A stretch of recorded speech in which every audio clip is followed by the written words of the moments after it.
حضور صلی اللہ علیہ وسلم کے پیدائش سے پہلے کے چرچے اور تذکرے گزشتہ 2 بیانوں میں عرض کیے تھے کہ جتنی شخصیت بڑی ہوتی ہے اس کے آنے کی تیاریاں، اس کے آنے کے چرچے اتنے ہی بڑے ہوتے ہیں۔ تو آپ صلی اللہ علیہ وسلم اس کائنات کی سب سے بڑی ہستی ہیں، اس لیے آپ کی تشریف آوری سے پہلے آپ کے چرچے اور تذکرے ہر طرف سے اللہ پاک نے کروائے۔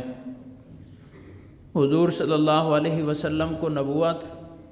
40 سال کی عمر میں جا کر عطا ہوئی۔ جب آپ کی عمر مبارک 40 سال ہوئی، حالانکہ اصل آپ کو بھیجنے کا مقصد آپ کی نبوت تھی، بطور نبی کے آپ کو بھیجا جا رہا ہے، لیکن جس مقصد کے لیے آپ کو بھیجا جا رہا ہے تو اس مقصد کی طرف پیش قدمی اور وہ شروع کیا گیا 40 سال عمر مکمل ہو جانے کے بعد۔ اور 40 سال تک آدمی کے ہمت جوان ہوتی ہے، طاقت ٹھیک ہوتی ہے۔ 40 سال کے بعد پھر آہستہ آہستہ جسم میں کمزوری اور کمی آنی شروع ہو جاتی ہے۔ تو اللہ تعالیٰ نے جو ہمت والی عمر تھی، کام والی عمر تھی، اس عمر میں حضور صلی اللہ علیہ وسلم سے کام نہیں لیا، اور جب آرام کی عمر شروع ہو گئی پھر حضور صلی اللہ علیہ وسلم سے نبوت کے ذریعے کام لیا ہے۔ تو اس میں اللہ کی کیا حکمت تھی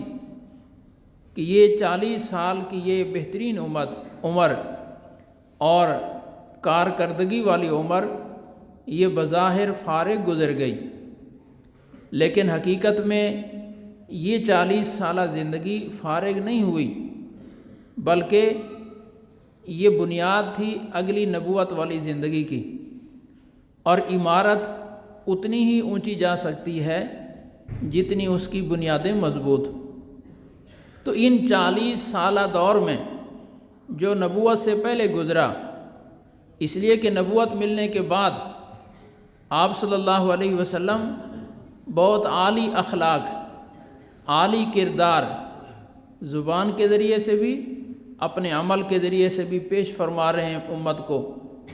لیکن کہا جا سکتا تھا کہ اب تو اللہ پاک مسلسل وحی کے ذریعے آپ کو ہدایات دے رہا ہے، لیکن اس 40 سال سے پہلے تو بظاہر وحی نہیں اتر رہی۔ تو اس وقت بھی نبی پاک صلی اللہ علیہ وسلم نے انسانیت کے سامنے اعلیٰ درجے کا کردار پیش فرمایا ہے۔ تو یہ حقیقت میں تیاری کے سال تھے، تاکہ جب آپ کو نبوت عطا ہو تو ان 40 سال کی کارکردگی کو حضور صلی اللہ علیہ وسلم بطور ثبوت کے پیش فرما سکیں۔ چنانچہ جب آپ کو نبوت عطا ہوئی اور ان 40 سالہ زندگی کو سامنے رکھتے ہوئے حضور صلی اللہ علیہ وسلم نے اپنی قوم کو جمع فرمایا، صفا پہاڑی پر خود چڑھ گئے، قوم نیچے ہے، تو فرمایا میں پہاڑ کے اوپر کھڑا ہوں، پہاڑ کے پیچھے کیا ہے وہ مجھے نظر آ رہا ہے، تمہیں نہیں نظر آ رہا، اور تمہاری کسی قوم سے کوئی دشمنی نہیں ہے، اور دشمنی ہو بھی تو مکے کے احترام میں کوئی آدمی مکے والوں پر چڑھائی نہیں کرتا، حرم ہے۔ لیکن اس سب کے باوجود اگر میں یہ کہوں کہ اس پہاڑ کے پیچھے ایک لشکر ہے جو تم پر حملہ کرنا چاہتا ہے، حالات نہیں مانتے، عقل میں آنے والی بات نہیں ہے کہ کوئی لشکر یہاں آ جائے ہم پر حملہ کرنے کے لیے، لیکن کیا میری زبان پر اعتماد کرتے ہوئے میری اس بات کو سچ مان لو گے؟ تو سب نے کہا ما جربنا علیک الا صدقا، کہ گزشتہ 40 سال کی زندگی میں ہم نے آپ پر سچائی کے علاوہ اور کوئی تجربہ نہیں کیا۔ گزشتہ آپ کی 40 سالہ زندگی اس بات کی گواہی دے رہی ہے کہ ہم آپ کو اس خبر میں سچا مانیں۔ فرمایا اگر پھر میرا یہ اعتماد 40 سال میں قائم ہو چکا ہے تمہارے دلوں پر، تو بے شک تمہاری عقل نہ مانے کہ مرنے کے بعد ایک زندگی ہے، ایک جنت ہے، دوزخ ہے، حساب و کتاب ہے، اور اس کی تیاری کے لیے اللہ نے مجھے تمہارے پاس بھیجا ہے اور اس کی خبر دینے کے لیے بھیجا ہے۔ اب یہ بات ہو سکتا ہے کہ تمہاری سمجھ میں نہ آئے، جیسے لشکر کا آ جانا تمہاری سمجھ میں نہیں آ رہا، میرے اوپر اعتماد کرتے ہوئے اس کو ماننے کے لیے تیار ہو، تو یہ بات اگر عقل میں نہ بھی آئے تو میری بات سمجھ کر اس کو قبول کر لو۔ تو 40 سالہ سابقہ زندگی کو نبی پاک صلی اللہ علیہ وسلم نے اپنی نبوت کی دلیل کے طور پر پیش فرمایا ہے۔ حضور صلی اللہ علیہ وسلم کا بچپن اور جوانی ایسا بے داغ گزرا کہ کوئی آدمی آج تک اور اس وقت بھی خاندان میں جن کے پاس حضور صلی اللہ علیہ وسلم کا جن کے سامنے بچپن بھی گزرا، جوانی بھی گزری، اور یہ عمر ایسی ہوتی ہے کہ آدمی کو اپنے مستقبل کا فکر نہیں ہوتا اور ہر کوئی بچہ کہہ کر نظر انداز کر دیتا ہے کہ بچوں سے اس قسم کی حرکتیں ہو ہی جاتی ہیں، لیکن آپ صلی اللہ علیہ وسلم کا بچپن بھی انتہائی زیادہ پاکیزہ، آپ کی جوانی بھی پاکیزہ گزر رہی، کسی قسم کا گناہ، کسی قسم کا شرک، حتیٰ کہ وہ چیزیں جو اس وقت معاشرے کا حصہ تھیں لیکن مستقبل میں ان کو گناہ قرار دیا جانا تھا، حرام قرار دیا جانا تھا، ان چیزوں سے بھی نبی پاک صلی اللہ علیہ وسلم نے اپنے آپ کو محفوظ رکھا ہے اور اللہ نے آپ کی حفاظت فرمائی ہے۔ چنانچہ آپ صلی اللہ علیہ وسلم کے حالات میں لکھا کہ حضور صلی اللہ علیہ وسلم بچپن میں تھے اور بکریاں چراتے تھے، تو ایک دفعہ شوق ہوا، کسی کے گھر میں کوئی شادی، کوئی اس طرح کا پروگرام تھا، ڈھول بج رہا تھا، تو شوق ہوا کہ میں بھی جا کر شام کو ڈھول سن کے آؤں۔ اس وقت کی سب سے بڑی عیاشی یہ تھی، تو آپ صلی اللہ علیہ وسلم نے بھائی کے ذمہ لگایا کہ تم بکریوں کا خیال کرو، شہر سے باہر تھے کہیں، میں مکہ میں جا کر، شہر میں جا کر ڈھول سن کے آتا ہوں۔ تو آپ صلی اللہ علیہ وسلم جب وہاں پہنچے، جس گھر میں وہ ڈھول تھا، وہاں کہیں بیٹھے تو اللہ نے نیند مسلط فرما دی،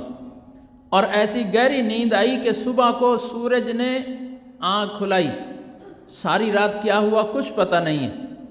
صبح کو جب بھائی کے پاس پہنچے تو اس نے پوچھا بتاؤ رات کیا دیکھ کے آئے؟ کہا مجھے کچھ نہیں پتہ، میں جاتے ہی سو گیا اور ابھی دھوپ آئی تو میری نیند کھلی، رات کیسی گزری مجھے کوئی خبر نہیں۔ اگلی رات پھر یہی معاملہ ہوا کہ میں جا کر ڈھول سن کے آؤں، وہاں جا کے بیٹھے، پھر وہی نیند طاری ہو گئی اور سورج نکلا، دھوپ آئی تو نیند کھلی۔ اس کے بعد زندگی میں کبھی پھر اس طرف توجہ نہیں کی۔ یہ نبی پاک صلی اللہ علیہ وسلم کا بچپن کی پاکیزگی ہے۔ نبوت بہت بعد میں ملی اور انسان کو ایک سمجھداری والی آ کر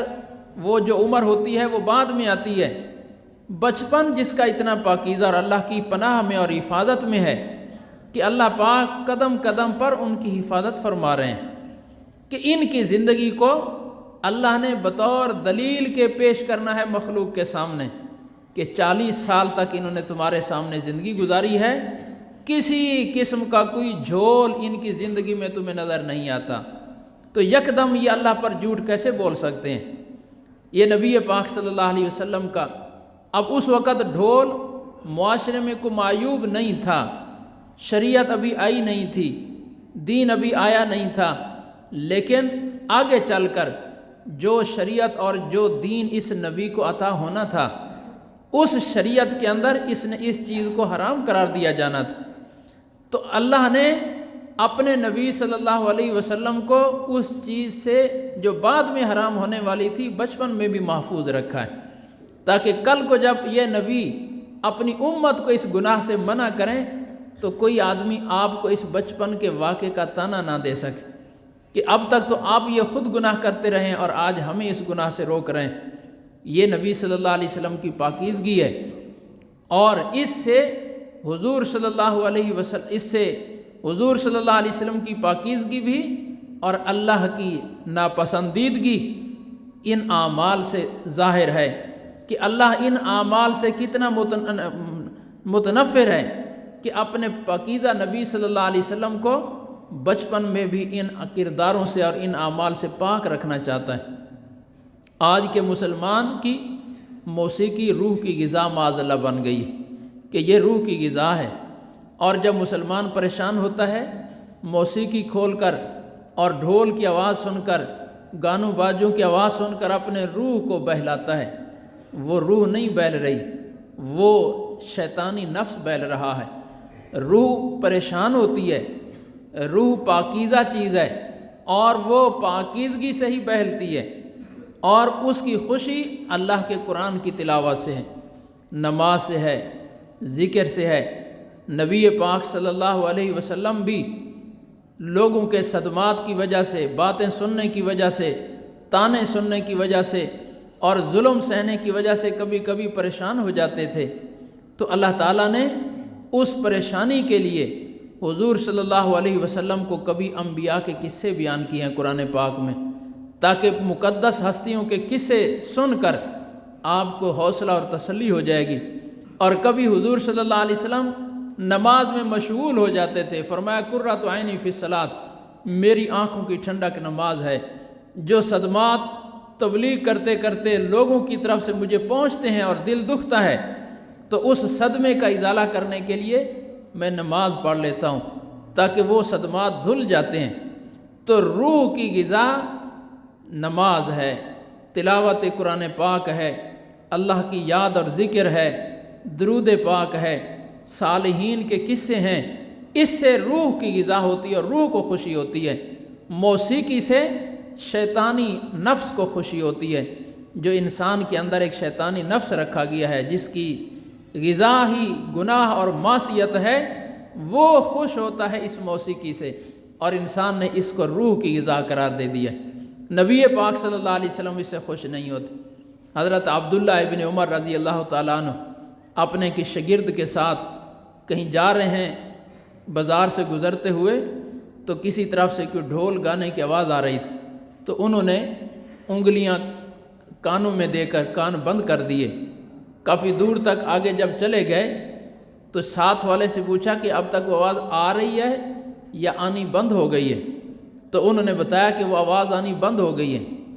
تو پھر کان کھولے اور فرمایا کہ ہم بھی ایک دفعہ نبی پاک صلی اللہ علیہ وسلم کے ساتھ اسی طرح سے کسی جگہ سے گزر رہے تھے اور وہاں سے ڈھول کی آواز آ رہی تھی، نبی پاک صلی اللہ علیہ وسلم نے بھی کان بند فرما لیے تھے۔ جب تک وہ آواز آنی بند نہیں ہو گئی آپ نے کان نہیں کھولے۔ یہ ہے ہمارے نبی صلی اللہ علیہ وسلم کی تعلیم۔ اور آج کا مسلمان اس کے بغیر اپنے آپ کو جینا محال سمجھتا ہے کہ موسیقی کے بغیر بھی کوئی انسان زندہ رہ سکتا ہے، جی سکتا ہے، جس نے گانا نہ سنا، ڈھول کی آواز نہ سنی۔ اور یہ بھی میرے نبی صلی اللہ علیہ وسلم کی معجزات میں سے ایک معجزہ ہے کہ اتنا دوری اور اتنا متنفر کر دیا امت کو موسیقی سے، اور اس گانے سے اتنی نفرت بٹھا دی امت کے دلوں میں، لیکن پھر فرمایا کہ اتنی نفرت بٹھانے کے باوجود ایک دور آئے گا ظاہرت الکائنات والمعازف، کہ میری امت میں گانا بجانے والی عورتیں اور میوزک غالب آ جائے گا، چھا جائے گا۔ ظاہرت کا معنی ہے جیسے پانی کے اوپر سیلاب کی تہ جم جاتی ہے، اس طرح سے میری امت کے اوپر گانا گانے والی عورتیں اور میوزک کا اتنا غلبہ ہو جائے گا کہ امت دب جائے گی اس کے نیچے۔ آج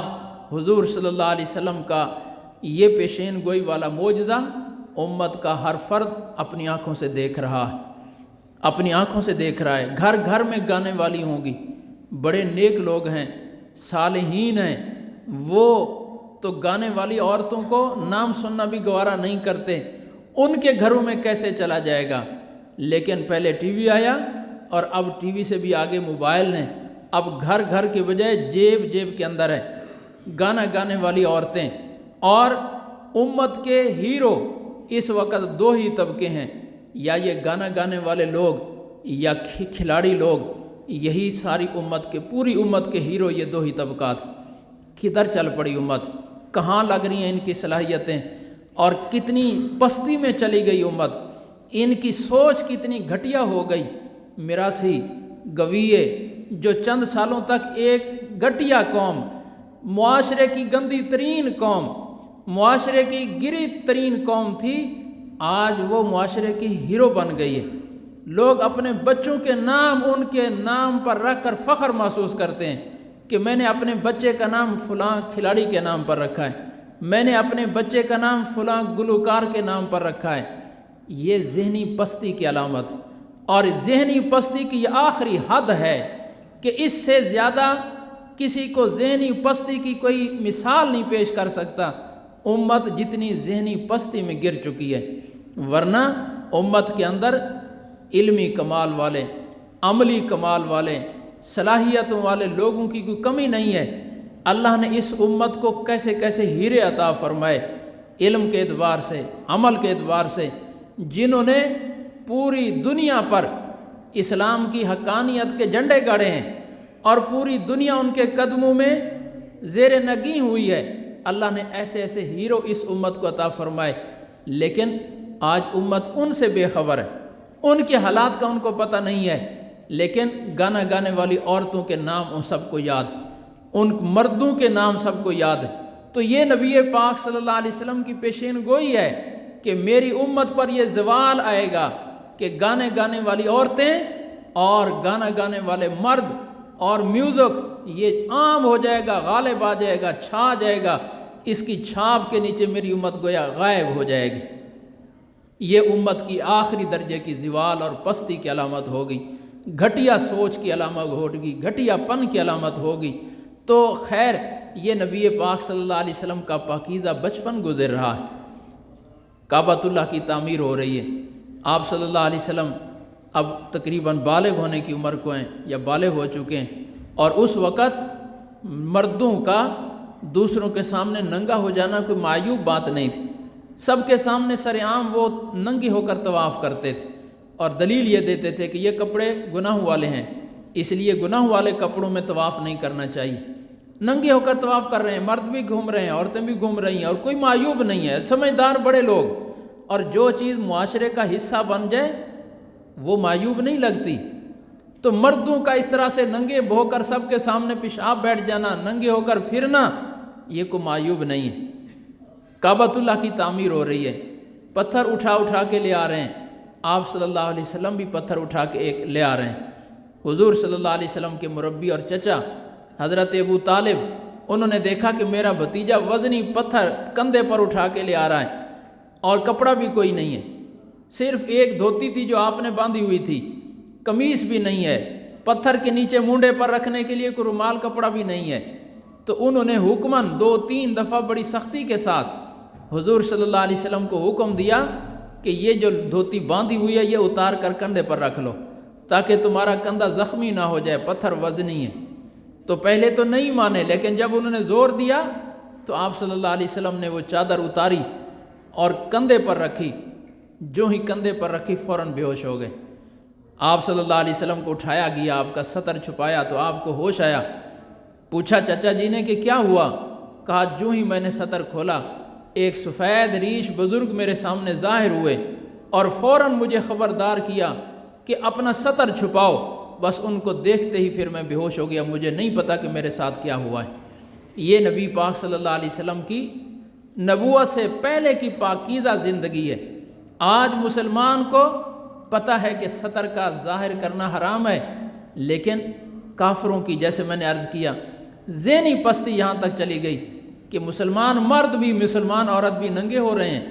اور ان کو محسوس بھی نہیں ہو رہا، معیوب بھی نہیں لگ رہا کہ ہم ننگے ہو رہے ہیں، اور ننگے ہونے کو ننگے ہونا سمجھ بھی نہیں رہے۔ عورت کا سطر ٹخنے سے لے کر سارا جسم سوائے اس کے عورت کے 2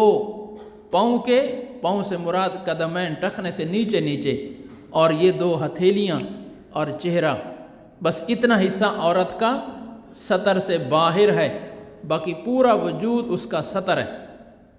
عورت اپنے گھر میں کمرہ بند کر کے اندر سے کنڈی لگا کر اکیلی نماز پڑھے اور سر ننگا ہو اس کا، تو اس کی نماز نہیں ہوگی، اس لیے کہ نماز کی شرطوں میں سے جیسے یہ شرط ہے کہ جسم پاک ہو،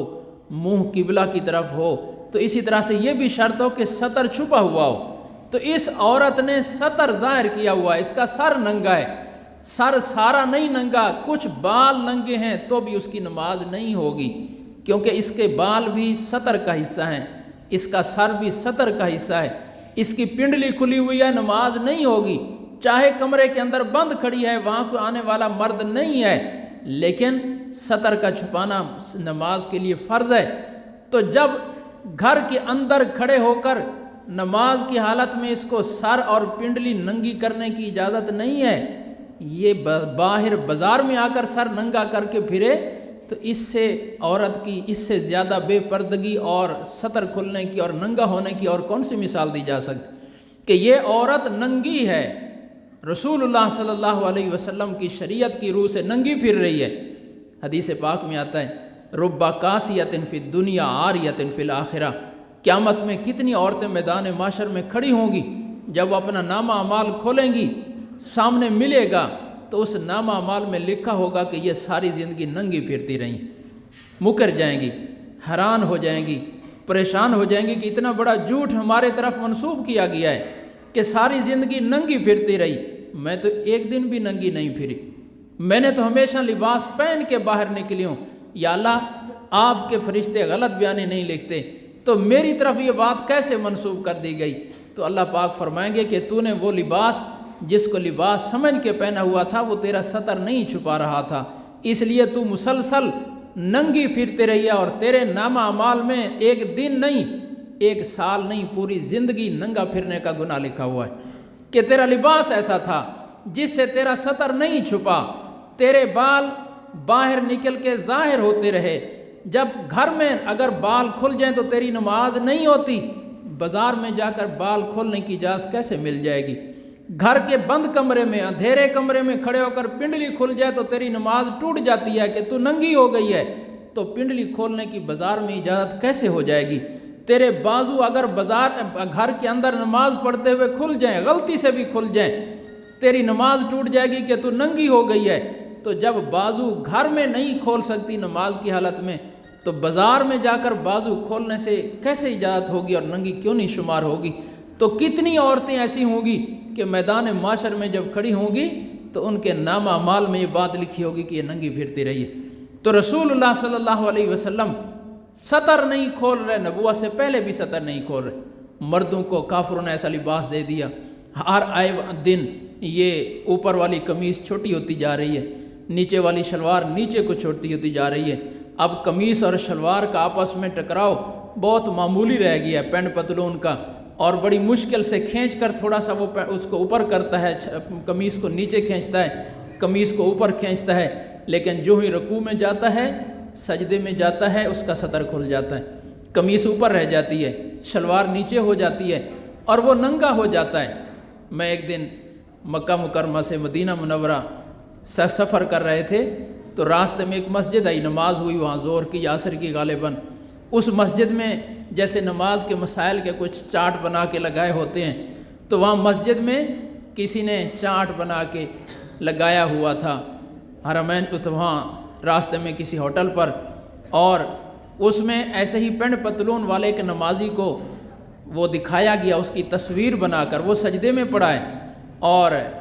اس کی قمیص اوپر کھنچ گئی، اس کی پینٹ نیچے ہو گئی پتلون، اور وہ پینٹ پتلون کے درمیان پیچھے سے وہ ننگا ہو گیا، تو اوپر سے تیر بنا ہوا تھا کہ یہ دیکھو اتنا حصہ اس کے جسم کا یہ ستر ہے اور یہ کھل گیا ہے، اور جو ہی کھلا اس کی نماز ٹوٹ چکی ہے، یہ ننگا ہو رہا ہے، اس کی نماز ٹوٹ گئی ہے، یہ ستر کھل گیا ہے، اس لیے ستر کا کھلنا یہ ننگا ہونا ہے۔ کافروں نے مسلمان کے دماغ اور عقل پر پردہ ڈال کر اس کی عورت کو بھی ننگا کر دیا، اس کے مرد کو بھی ننگا کر دیا، اور یہ خوش ہیں کہ ہم ترقی کر رہے ہیں، اور ترقی کے نام پر یہ سب کچھ قبول کرتے جا رہے ہیں۔ ہمارے نبی صلی اللہ علیہ وسلم نے تو نبوت سے پہلے بھی ستر نہیں کھولا، اگر جبراً کبھی ایسا ہوا تو آپ کی کیفیت یہ ہوگی کہ بے ہوش ہو گئے۔ اس لیے فرمایا کہ اللہ نے مجھے مکارم اخلاق کی تکمیل کے لیے بھیجا ہے کہ میں اخلاق کو مکمل کروں، اچھے اخلاق کی تعلیم علم اپنے عمل سے دوں، برے اخلاق سے بچاؤں۔ تو نبی پاک صلی اللہ علیہ وسلم کی یہ تعلیم ہے، بچپن ہے لیکن کیسے عمدہ اخلاق، کیسے عالی اخلاق انسانیت کو پیش فرما رہے ہیں۔ اس لیے آپ صلی اللہ علیہ وسلم کی 40 سال سے پہلے والی یہ زندگی ضائع نہیں جا رہی، بلکہ امت کو اس زندگی کے ذریعے بہت بڑا ایک انسانیت کو درس دے رہے ہیں کہ حضور صلی اللہ علیہ وسلم پاکیزہ زندگی گزار رہے ہیں۔ حضرت خدیجہ الکبریٰ رضی اللہ تعالیٰ عنہ کے ساتھ نبوت سے پہلے ہی نکاح ہو گیا، اور نکاح کی وجہ یہ بنی کہ انہوں نے حضور صلی اللہ علیہ وسلم کو